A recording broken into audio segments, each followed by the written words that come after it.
সন্দেশখালীর বেতাজ বাদশাহ শাহজাহান শেখকে দ্বিতীয়বার তলব ইডির 29 জানুয়ারির পর 7 ফেব্রুয়ারি ফের তলব করা হয় শেখ শাহজাহানকে। সল্টলেকের ইডি দপ্তরে হাজিরার নির্দেশ, হাজিরা নিয়ে ধোঁয়াশা। এর আগে একটি সমন এড়িয়েছেন শাহজাহান।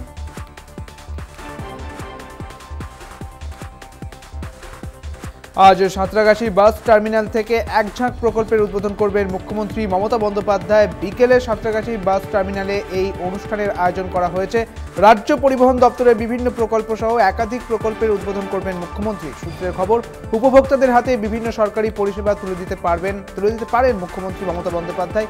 মুখ্যমন্ত্রী অনুষ্ঠানে যোগ দেওয়ার আগে সভাস্থল ঘুরে দেখলেন হাওড়ার পুলিশ কমিশনার প্রবীণ কুমার ত্রিপাঠী এবং জেলাশাসক পি দীপা প্রিয়া সহ প্রশাসনের আধিকারিকরা। মুখ্যমন্ত্রী কর্মসূচি উপলক্ষে নিরাপত্তা ব্যবস্থা জোরদার করা হয়েছে। আমতা সুপার স্পেশালিটি হাসপাতালে ভার্চুয়াল উদ্বোধন এবং বেলুড়ের জগন্নাথ ঘাট থেকে কাশীপুর ঘাট পর্যন্ত ফেরি চলাচলের কাজ সহ একাধিক প্রকল্পের উদ্বোধন করার কথা মুখ্যমন্ত্রী।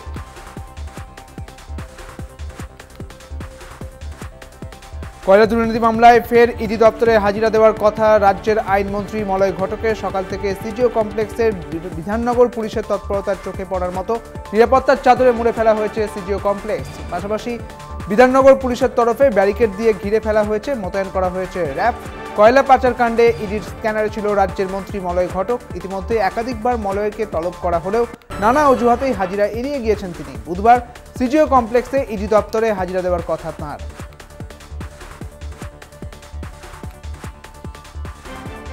পথশ্রী রাস্তা প্রকল্পে নিম্নমানের সামগ্রী দেওয়ার অভিযোগ, তা ঘিরেই বিক্ষোভ গ্রামবাসীদের। জয়নগরের 22হাটা গ্রাম পঞ্চায়েতের কালিকাপুর গ্রামের ঘটনা।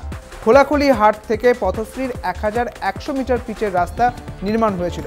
অর্থ বরাদ্দ হয়েছিল 31,75,998 টাকা। রাস্তা তৈরির কাজ শেষ, তবে দুর্বল রাস্তা। হাতে উঠে আসছে রাস্তার পিচ এবং ক্ষিপ্ত এলাকাবাসী।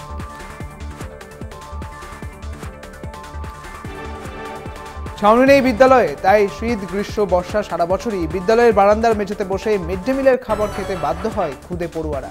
2018 সালে নির্মল বিদ্যালয়ে পুরস্কার পেয়েছিল নামখানা ব্লকের উত্তর শিবপুর তিলোত্তমা অবৈতনিক প্রাথমিক বিদ্যালয়। বিদ্যালয়ের প্রতি পড়ুয়াদের আকর্ষণ বাড়াতে বিদ্যালয়টি রঙিনভাবে সাজিয়ে তোলা হয়েছে। সমগ্র বিদ্যালয়ের দেওয়াল জুড়ে রয়েছে শিক্ষামূলক চিত্র। নামখানা ব্লকের অন্যতম রঙিন বিদ্যালয় হিসেবে পরিচিত এই বিদ্যালয়, কিন্তু মিড ডে মিলের খাবার খেতে প্রতিনিয়ত চরম ভোগান্তিতে পড়তে হয় পড়ুয়াদের। 2019 সালে প্রাকৃতিক দুর্যোগের কবলে পড়ে ভেঙে যায় ওই বিদ্যালয়ের ডাইনিং হলের ছাউনি এবং সমস্যা সমাধানের আশ্বাস দিয়েছে নামখানার সমষ্টি উন্নয়ন আধিকারিক অমিত কুমার শাহ।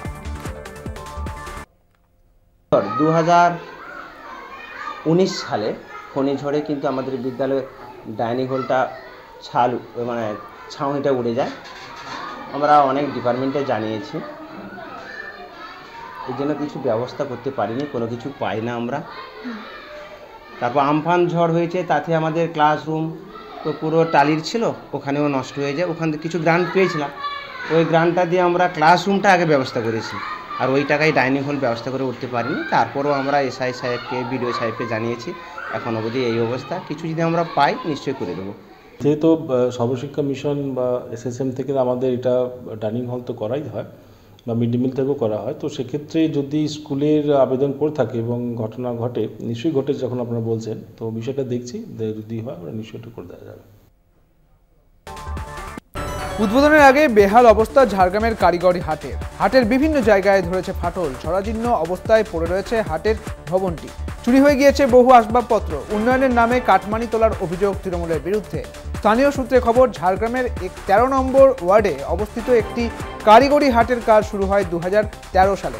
কাজ শেষ হয়ে গিয়েছে, তবে সেখানে দোকানপাট এখনো বসেনি। প্রশাসনিক অবহেলাতেই হাট খুলছে না বলে দাবি বিজেপি।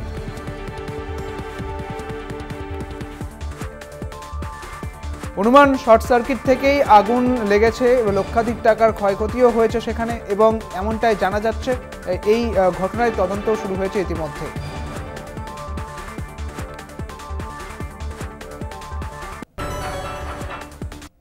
খেয়ে দিয়ে এমনি টিভি দেখছি, তারপর আমাদের পাশের বাড়ি এইখানে কাজ করে থাকে পিন্টু বলে, ও গিয়ে করলো যে অলুদা যা তোমার দোকানে আগুন লেগেছে মনে হচ্ছে, ধোঁয়া বেরোচ্ছে হচ্ছে বলে আমি ছুটে চলে এলাম। এসে দেখছি তখন হচ্ছে মোটামুটি ভিতরে আগুনে দিল, ওদিক থেকে এলো দেখছি ধোঁয়া বেরোচ্ছে। ঘাটাল পাঁশকুড়া রাজ্য সড়কে ভয়াবহ পথ দুর্ঘটনার কবলে বাইক চালক এবং আরোহী।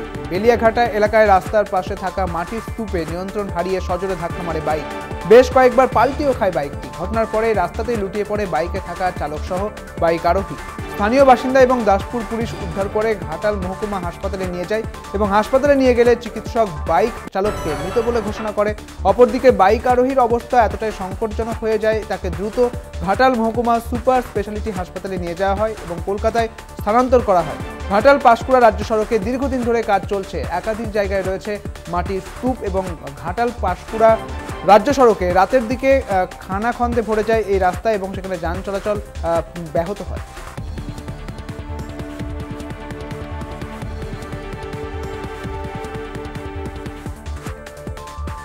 শিশু পাচার চক্রের শিকার 6 বছরের কন্যা। দীর্ঘ 10 বছর আগে কালচিনি গড়পাড়ার চা বাগান এলাকা থেকে তাকে পাচার করা হয়েছিল এবং পরে তাকে সিকিমে পাচার করে দেওয়া হয়। 10 বছর পর উদ্ধার করে সিকিম পুলিশ।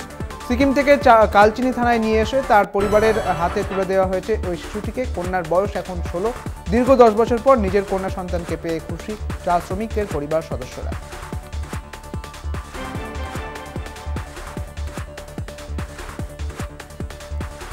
লোকালয় থেকে উদ্ধার হরিণ। আলিপুরদুয়ার জেলা জটেশ্বর এলাকায় চলে আসছে এই বার্কিং ডিয়ার।